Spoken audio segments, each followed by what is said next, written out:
বাবা, তুমি তো বলেছিলে পিতৃ ঋণ কোনোদিন শোধ হয় না, কিন্তু তুমি ২৬ বছরে আমার পিছনে যত টাকা খরচ করেছো, তুমি কি জানো আমি আগামী ৩ বছরে সেই টাকা তোমায় ফিরিয়ে দিতে পারবো? ছেলের কথা শুনে বাবা কিছুটা মুচকি হেসে বললেন, একটা গল্প শুনবি বাবা?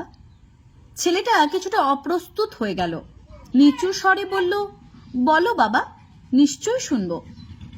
তাহলে শোন। তোর বয়স যখন ৪ বছর, আমার তখন মাসিক আয় ২,০০০ টাকা। ওই টাকায় সংসার চালানোর কষ্ট বাড়ির কাউকে কখনোই বুঝতে দিইনি। আমি আমার সাধ্যের মধ্যে সব সময় চেষ্টা করেছি তোর মাকে সুখী করতে। তোকে যেবার স্কুলে ভর্তি করলাম, সেবারই প্রথম আমরা দুজনে, আমি আর তোর মা আর কি, পরিকল্পনা করেছি আমরা তোর পড়ার খরচের বিনিময়ে কি কি ত্যাগ করব। সে বছর তোর মাকে কিছুই দিতে পারিনি আমি। তুই যখন কলেজে উঠলি, আমাদের অবস্থা তখন মোটামুটি ভালো, কিন্তু খুব কষ্ট হয়ে গিয়েছিল যখন তোর মা খুব অসুস্থ হয়ে পড়েছিল। ওষুধ কেনার জন্য রোজ রোজ ওভারটাইম করে, বাসে করে, পায়ে হেঁটে, ঘামে ভিজে বাড়ি ফিরতে খুব দুর্বিষহ লাগতো জানিস। কিন্তু কখনো কাউকে বুঝতে দিইনি, এমনকি তোর মাকেও না। একদিন শোরুম থেকে একটা বাইক দেখে আসলাম। সে রাতে আমি স্বপ্নেও দেখেছিলাম আমি বাইকে চড়ে কাজে যাচ্ছি, কিন্তু পরের দিন তুই বায়না ধরলি যে ল্যাপটপের জন্য তোর প্রয়োজন। তোর কষ্টে আমার কষ্ট হয় বাবা। আমি তোকে ল্যাপটপটা কিনে দিয়েছিলাম নিজের বাইকের শখ পূরণ না করেই। আমার তখনকার ১ টাকা তোর এখনকার ১ পয়সা। কিন্তু মনে করে দেখ, এই ১ টাকা দিয়ে তুই বন্ধুদের নিয়ে পার্টি করেছিস, ব্র্যান্ড নিউ মোবাইলে হেডফোন কানে লাগিয়ে সারা রাত গান শুনেছিস, পিকনিক করেছিস, ট্যুর করেছিস, কনসার্ট দেখেছিস। তোর প্রতিটা দিন ছিল স্বপ্নের মতো। আর তোর ১০০ টাকা নিয়ে আমি এখন কি করি জানিস? সুগার চেক করি। জানিস, আমার মাছ খাওয়া নিষেধ, মাংস খাওয়া নিষেধ। কি করে এত টাকা খরচ করি বল? তোর টাকা নিয়ে তাই আমি কল্পনার হাট বসাই। সে হাটে আমি বাইক চালিয়ে সারা শহর ঘুরে বেড়াই, বন্ধুদের নিয়ে সিনেমা দেখতে যাই, তোর মায়ের হাত ধরে তাঁত মেলায় ঘুরে বেড়াই। বাবারা নাকি খরুস টাইপের হয়। আমিও আমার বাবাকে তাই ভাবতাম। পুরুষ থেকে পিতা হতে আমার কোনো কষ্ট হয়নি, সব কষ্ট তোর মা একা সহ্য করেছে। কিন্তু বিশ্বাস কর, পিতা থেকে দায়িত্বশীল পিতা হওয়ার কষ্ট একজন পিতাই বোঝে জানিস। যুগে যুগে সর্বস্থানে মাতৃবন্দনা হলেও পিতৃবন্দনা কোথাও দেখেছিস? পিতৃবন্দনা যদিও আমি আশা করি না।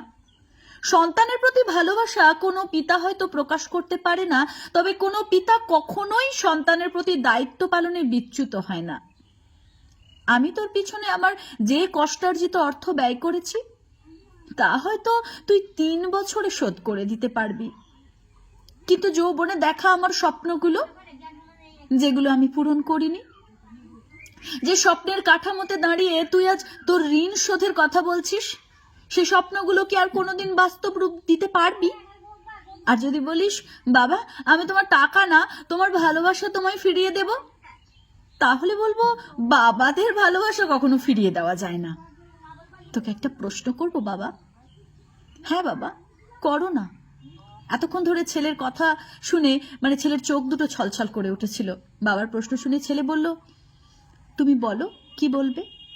বাবা তখন বললেন, ধর তুই আর আমি আর তোর খোকা ৩ জন এক নৌকায় বসে আছি। হঠাৎ নৌকাটা ডুবতে শুরু করলো। তুই বল দেখি, কাকে তুই বাঁচাবি? একটা শর্ত আছে, যে কোনো একজনকে তুই বাঁচাতে পারবি। কাকে বাঁচাবি বাবা? ছেলেটা হাজার চেষ্টা করেও এক চুল ঠোঁট নড়াতে পারছে না। উত্তর দিতে হবে না বাবা, তুই থাক। ছেলেরা বাবা হয়, বাবা কখনো ছেলে হতে পারে না। পৃথিবীতে সবচেয়ে ভারী জিনিস কি জানিস বাবা? পিতার কাঁধে পুত্রের লাশ। আমি শুধু ভগবানের কাছে একটা জিনিস চাই, আমার শেষ যাত্রায় যেন আমি আমার ছেলের কাঁধে চড়ে যাই।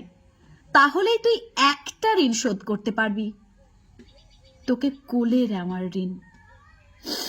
তো এই লেখাটি আজকে সোশ্যাল মিডিয়াতে আমি পেয়েছি, এবং লেখাটি পড়ার পর থেকে আমার নিজের মধ্যে মানে নিজের বাবার প্রতি বা আমার স্বামী যেভাবে তার পিতৃত্বের কর্তব্য পালন করে চলেছে সেটার প্রতি, এবং আগামী দিনে যে সমস্ত পুরুষ মানুষ পিতা হবে তাদের প্রত্যেকের কর্তব্য দেখে বা শুনে আমার অজান্তেই যেন চোখ দুটো ভিজে এলো। তাই ভাবলাম এত সুন্দর একটি লেখা, এত বাস্তবসম্মত একটি লেখা, আগামীর জন্য এত সোশ্যাল মেসেজ দেওয়ার মতন একটি লেখা যদি আপনাদের সকলের সামনে আমি তুলে না ধরি, তাহলে পেজে আর কেন ভিডিও করছি।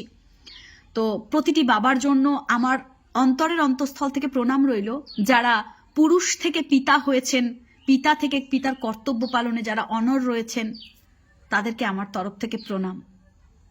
ভালো থাকুক পৃথিবীর প্রতিটি বাবা। ভিডিওটি ভালো লাগলে প্রতিটি বাবার কাছে শেয়ার করবেন, যারা সন্তানের জন্য নিজের যৌবনের শখ, আহ্লাদ, স্বপ্নকে বিসর্জন দিচ্ছেন। দেখা হচ্ছে নতুন কোনো দিন, নতুন কোনো ভিডিও নিয়ে। ততক্ষণের জন্য সকলে ভালো থাকবেন, সুস্থ থাকবেন। জয় শ্রীকৃষ্ণ। রাধে রাধে।